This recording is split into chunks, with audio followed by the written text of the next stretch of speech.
Bayangkan Anda berada di tengah padang pasir yang tandus. Sejauh mata memandang, hanya ada debu dan bebatuan yang membara di bawah terik matahari. Namun di sana, seorang lelaki tua sedang memahat kayu-kayu raksasa, menyusun sebuah kapal yang megah di tempat yang mustahil akan tersentuh air. Setiap hari, ia dihujani hinaan. Setiap hari, ia disebut gila oleh kaumnya sendiri. Mereka tertawa sambil bertanya, "Di mana lautmu, wahai Nuh? Apakah kapalmu akan berlayar di atas debu?" Namun, lelaki itu tidak berhenti. Di balik setiap keringat yang jatuh, tersimpan sebuah rahasia besar yang tidak diketahui oleh penduduk bumi saat itu, bahwa langit akan segera tumpah dan bumi akan segera memuntahkan isinya. Ini bukan sekedar kisah tentang membangun kapal, ini adalah kisah tentang iman yang melampaui logika manusia. Sebuah ujian kesabaran selama ratusan tahun yang berakhir pada sebuah keajaiban yang menyapu bersih seluruh kedoliman dari muka bumi. Kesunyian malam di daratan Mesopotamia yang tandus itu pecah oleh wahyu yang menggetarkan jiwa. Nabi Nuh alaihi salam, sosok yang telah menghabiskan hampir 950 tahun usianya untuk menyeru manusia kembali kepada Tuhannya, kini menerima perintah yang melampaui segala logika manusia pada zaman itu. Allah SWT memerintahkannya untuk membangun sebuah bahtera, Al-Fulk, yang sangat besar. Perintah ini datang di saat tidak ada tanda-tanda hujan, tidak ada laut di dekat mereka, dan tidak ada ancaman banjir yang terlihat secara kasat mata. Nabi Nuh alaihi salam bukanlah seorang tukang kayu. Beliau adalah seorang pengembala dan pemberi peringatan. Namun ketika perintah langit turun, tidak ada keraguan sedikit pun di hatinya. Keajaiban pertama dimulai ketika malaikat Jibril turun membawa petunjuk. Jibril tidak hanya datang sebagai pembawa pesan, tetapi sebagai instruktur agung. Ia mengajarkan Nuh bagaimana memilih benih pohon jati, saj, yang paling kuat, bagaimana menanamnya, dan menunggu hingga pohon-pohon itu tumbuh menjadi raksasa yang kokoh selama puluhan tahun. Proses penebangan pohon-pohon itu sendiri adalah sebuah ibadah. Setiap hantaman kapak Nabi Nuh diiringi dengan zikir yang mendalam. Malaikat Jibril menunjukkan cara membelah kayu menjadi papan-papan yang halus namun kuat, serta cara membuat pasak-pasak kayu yang akan mengunci setiap bagian kapal tanpa butuh paku besi. Desain kapal itu diberikan langsung melalui wahyu, 3 tingkat yang luas dengan lubang cahaya di bagian atas dan sistem kedap air yang menggunakan aspal mendidih. Disinilah letak kemuliaan pembangunan tersebut. Setiap inci dari kapal itu dibangun bukan berdasarkan ambisi manusia, melainkan di bawah pengawasan langsung bi'ayunina dan wahyu Allah. Nabi Nuh dan segelintir pengikutnya mulai bekerja, mengumpulkan material di tengah padang luas, memulai sebuah proyek yang akan menentukan nasib umat manusia di masa depan. Pekerjaan besar itu segera menjadi tontonan bagi kaum kafir yang sombong. Setiap hari, para pemuka kaum dan rakyat jelata yang sesat melewati tempat pembangunan kapal itu. Mereka berdiri dengan tangan bersedekap, tertawa bahak-bahak melihat Nuh dan pengikutnya yang bermandikan keringat di bawah terik matahari. Kapal itu dibangun di atas daratan yang jauh dari sungai besar maupun lautan. Bagi mereka, apa yang dilakukan Nuh adalah puncak dari segala kegilaan. "Wahai Nuh," teriak salah satu pemuka kaum dengan nada menghina. "Dulu kau mengaku sebagai nabi. Sekarang kau telah berubah menjadi tukang kayu. Di mana laut yang akan membawa kapal raksasa ini berlayar? Apakah kau akan menunggu unta-untamu menarik kapal ini di atas pasir?" Ejekan itu disambut dengan gelak tawa yang riuh. Mereka tidak hanya menghina Nuh, tapi juga menghina para pengikutnya yang rata-rata adalah orang miskin, buruh kasar, dan mereka yang tidak memiliki kedudukan sosial. Namun, Nabi Nuh alaihi salam menghadapi badai hinaan itu dengan ketenangan seorang nabi. Beliau hanya menatap mereka dengan penuh rasa iba dan menjawab dengan kalimat yang menggetarkan. "Jika kalian mengejek kami sekarang, maka sesungguhnya kami pun akan mengejek kalian sebagaimana kalian mengejek kami. Kelak kalian akan tahu siapa yang akan ditimpa azab yang menghinakan dan siapa yang akan ditimpa azab yang kekal. Meski dihina, Nabi Nuh tetap melanjutkan pekerjaannya. Beliau tetap memahat, tetap memasang papan, dan tetap memoles aspal. Baginya, suara tawa manusia tidak lebih keras daripada perintah Tuhannya. Setiap ejekan justru menjadi pengingat bahwa waktu bagi kaum itu sudah semakin sempit dan bahtera ini adalah satu-satunya jembatan menuju keselamatan. Kapal 3 tingkat itu akhirnya berdiri tegak, sebuah mahakarya arsitektur ilahi yang belum pernah dilihat mata manusia sebelumnya. Struktur itu begitu besar hingga membayangi rumah-rumah penduduk di sekitarnya. Namun, ketenangan kapal itu kontras dengan kegelisahan alam. Langit mulai berubah warna menjadi kelabu yang tidak wajar. Udara terasa berat, dan hewan-hewan mulai bertingkah aneh. Inilah saatnya tanda yang dijanjikan Allah muncul. Hingga apabila perintah kami datang, dan tanur atau dapur api telah memancarkan air. Tiba-tiba, dari dalam tungku-tungku perapian di rumah penduduk, air jernih mulai memancar keluar. Ini adalah tanda yang mustahil secara logika. Api berubah menjadi air. Nabi Nuh segera memerintahkan pengikutnya untuk naik. Keajaiban besar pun terjadi. Dari berbagai penjuru hutan dan padang pasir, hewan-hewan datang berpasangan. Singa berjalan dengan tenang di samping rusa. Gajah melangkah beriringan dengan semut. Mereka semua bergerak secara naluriah menuju kapal raksasa itu, seolah-olah ada tangan gaib yang menuntun mereka. Nabi Nuh mengatur posisi mereka. Tingkat bawah untuk binatang buas dan melata agar tidak mengganggu yang lain, tingkat tengah untuk manusia, dan tingkat atas untuk burung-burung. Para pengikut Nuh yang jumlahnya tidak lebih dari 80 orang naik dengan hati yang bergetar antara rasa syukur dan ngeri. Di luar, kaum kafir masih sempat mengejek saat melihat rombongan hewan masuk ke kapal. Mereka menganggap itu hanyalah trik sihir Nuh. Namun ketika pintu besar kapal itu mulai tertutup rapat dan guntur pertama menggelegar membelah langit, tawa mereka mendadak hilang, digantikan oleh rasa dingin yang menusuk tulang. Langit tidak lagi menurunkan hujan, melainkan seolah-olah pintu-pintu langit dicopot dan air dituangkan langsung dari atas. Di saat yang sama, bumi meledak, memuntahkan air dari setiap celah dan porinya.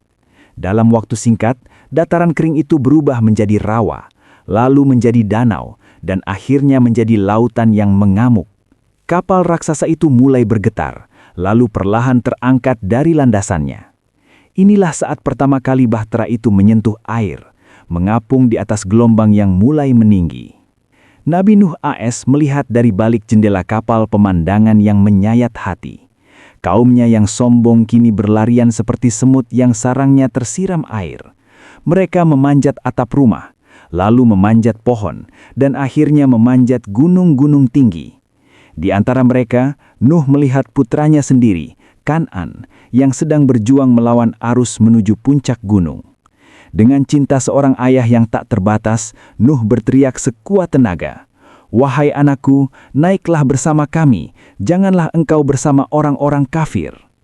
Namun kesombongan Kan'an belum luruh. Ia berteriak balik, "Aku akan berlindung ke gunung yang dapat memeliharaku dari air ini." Nuh membalas dengan penuh kepedihan, "Tidak ada yang dapat melindungi dari azab Allah hari ini, kecuali bagi mereka yang dirahmatinya." Belum sempat kalimat itu selesai, sebuah gelombang raksasa setinggi gunung datang menerjang, menelan Kan'an dan seluruh puncak gunung itu ke dalam kegelapan dasar air. Nuh bersujud dengan tangis yang pecah. Bumi kini benar-benar senyap dari suara manusia. Hanya ada suara deru angin dan hantaman ombak raksasa yang membawa bahtera itu membelah dunia yang telah tenggelam. Di luar, alam semesta seolah sedang kiamat. Suara hantaman ombak yang setinggi gunung terdengar seperti ledakan yang tak henti-hentinya menabrak dinding kayu bahtera. Namun, di dalam kapal raksasa itu, suasana sungguh kontras. Di tingkat tengah, di mana para pengikut Nabi Nuh yang beriman berkumpul, cahaya hanya berasal dari lampu-lampu minyak yang bergantung goyah, menciptakan bayangan panjang di dinding kayu yang lembab. lelaki yang wajahnya bercahaya putih terang itu berjalan perlahan di antara mereka. Beliau tidak menunjukkan kepanikan, meski kapal itu miring ke kiri dan ke kanan dihantam gelombang dahsyat. Cahaya dari wajahnya memberikan ketenangan yang aneh, sebuah kedamaian yang membuat rasa takut akan kematian perlahan memudar dari hati para pengikutnya. Di sudut ruangan, terlihat para ibu yang memeluk anak-anak mereka, sementara para pria saling berpegangan tangan dalam zikir yang lirih. Nabi Nuh alaihi salam berhenti sejenak, mendengarkan suara riuh hewan-hewan di tingkat bawah dan kepakan sayap burung-burung di tingkat atas. Dalam kegelapan itu, beliau berbicara dengan suara yang lembut, namun mampu menembus suara badai di luar. Beliau mengingatkan mereka bahwa kapal ini bukan sekadar kayu, melainkan rahmat Allah yang nyata. Beliau menceritakan tentang indahnya bumi yang baru nanti, yang bersih dari kezaliman dan kemusyrikan. Di sisipan ini, kita melihat sisi kemanusiaan yang mendalam. Para pengikut yang dulu dihina dan dianggap sampah masyarakat, kini menjadi satu-satunya manusia yang tersisa di planet ini. Mereka saling berbagi makanan yang terbatas, saling menguatkan saat mendengar suara jeritan dari kejauhan, suara kaum mereka yang tenggelam, yang perlahan menghilang di telan gemuruh air. Nabi Nuh AS berhenti sejenak di tengah ruangan. Beliau mendengarkan suara riuh rendah hewan-hewan di tingkat bawah, suara geraman singa yang kini tenang, lenguhan gajah, dan kicauan burung-burung di tingkat atas yang seolah-olah sedang bertasbih dalam bahasa mereka sendiri. Dalam keheningan yang mencekam itu, Nabi Nuh mulai berbicara. Suara beliau tidak keras, namun entah bagaimana, suara itu mampu menembus gemuruh badai dan hantaman air di luar. "Wahai saudara-saudaraku dalam iman," ucap beliau, dan setiap mata tertuju pada sosok yang wajahnya bercahaya itu. "Janganlah kalian melihat pada besarnya ombak di luar sana, tapi lihatlah pada besarnya Zat yang memerintahkan kita naik ke kapal ini. Kayu-kayu ini hanyalah perantara, namun yang menjaga kita agar tidak tenggelam adalah janji Allah. Ketahuilah, saat ini bumi sedang disucikan. Segala kezoliman, segala kesombongan, dan segala air mata orang-orang yang tertindas sedang dibasuh habis. Kita adalah benih baru yang dipilih untuk menanam kembali kebaikan di muka bumi." Kata-kata itu seperti air dingin bagi mereka yang sedang haus dalam ketakutan. Nabi Nuh menceritakan tentang indahnya fajar yang akan mereka lihat nanti, tentang tanah yang lebih subur, dan tentang udara yang akan terasa lebih manis karena tidak ada lagi aroma kemusyrikan di dalamnya.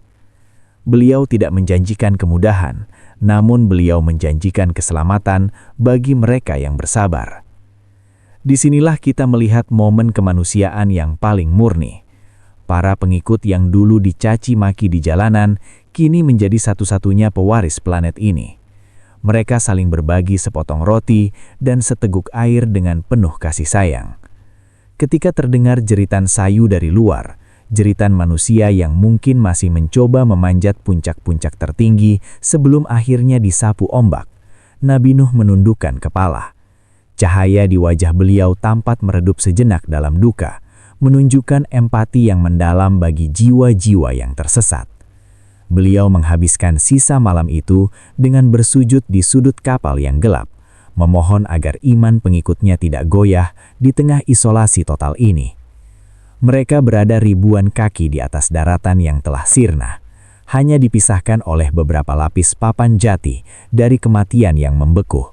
Namun di dalam pelukan bahtera itu, mereka merasa lebih aman daripada saat mereka berada di rumah-rumah batu mereka dulu. Karena di sana, di tengah badai, mereka baru menyadari bahwa sejauh manapun ombak membawa mereka, mereka tidak akan pernah tersesat selama Allah adalah satu-satunya tujuan mereka. Keheningan yang luar biasa menyelimuti dunia ketika pintu raksasa bahtera itu perlahan-lahan terbuka. Tidak ada lagi suara deru angin yang memekakkan telinga atau hantaman ombak yang menggetarkan kayu jati kapal. Yang terdengar hanyalah suara tetesan air yang jatuh dari sela-sela bebatuan Gunung Judi dan kicauan burung-burung yang pertama kali keluar dari tingkat teratas kapal, terbang melintasi langit biru yang jernih, seolah-olah sedang merayakan kemerdekaan mereka. Lelaki yang wajahnya bercahaya putih terang itu melangkah keluar. Kakinya yang telah berbulan-bulan hanya menginjak lantai kayu, kini merasakan sentuhan bumi yang dingin dan basah. Dunia yang ia lihat kini bukanlah dunia yang ia tinggalkan dulu. Seluruh kota yang megah, pasar yang ramai dengan kesombongan, dan kuil-kuil berhala yang tinggi telah rata dengan tanah, terkubur di bawah lapisan lumpur dan misteri lautan. Namun, bagi Nabi Nuh alaihi salam, pemandangan ini tidaklah menyedihkan. Baginya, bumi kini tampak seperti bayi yang baru lahir, murni, suci, dan siap untuk memulai segalanya dari awal. Cahaya dari wajah beliau memancar kuat, memantul pada sisa-sisa air yang tergenang di lembah gunung, menciptakan aura kedamaian yang belum pernah dirasakan oleh manusia sebelumnya. Di belakang beliau, para pengikut yang berjumlah sedikit itu turun dengan langkah yang ragu-ragu, namun penuh rasa syukur. Mereka saling berpelukan, menangis sambil mencium tanah yang menjadi saksi keselamatan mereka. Hal pertama yang dilakukan Nabi Nuh alaihi salam di daratan baru ini adalah mendirikan sebuah altar sederhana untuk bersujud. Beliau memimpin para pengikutnya untuk melakukan sujud syukur yang paling khusyuk dalam sejarah umat manusia. Di atas puncak gunung itu, di bawah matahari yang mulai menghangat, mereka mengakui bahwa bukan kayu kapal yang menyelamatkan mereka, melainkan rahmat Allah yang maha luas. Tugas besar kini terbentang di hadapan sang Nabi.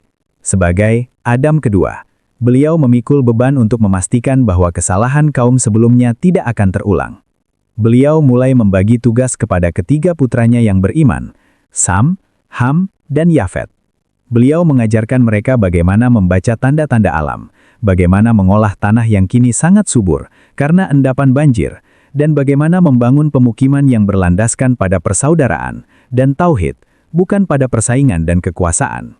Satu persatu pasangan hewan dilepaskan ke alam liar.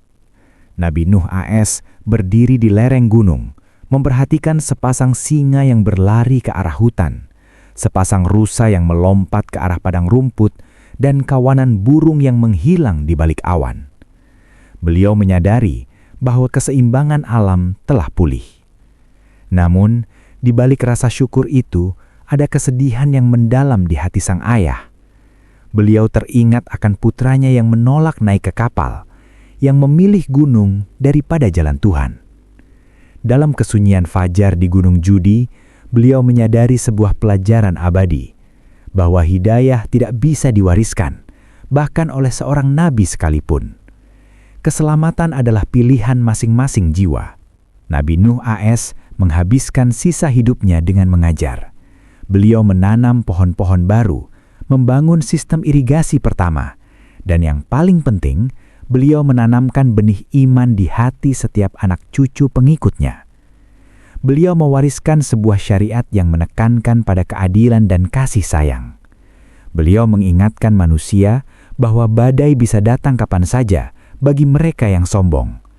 Namun bahtera keselamatan akan selalu siap bagi mereka yang rendah hati.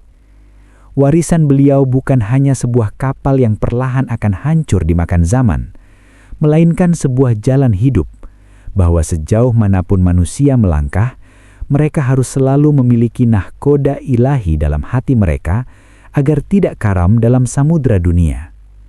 Saat beliau akhirnya menutup mata dalam ketenangan, dunia telah kembali hijau, dan nama Allah kembali menggema di setiap penjuru bumi, dibawa oleh angin yang berhembus melalui sisa-sisa kayu bahtera yang abadi di puncak gunung.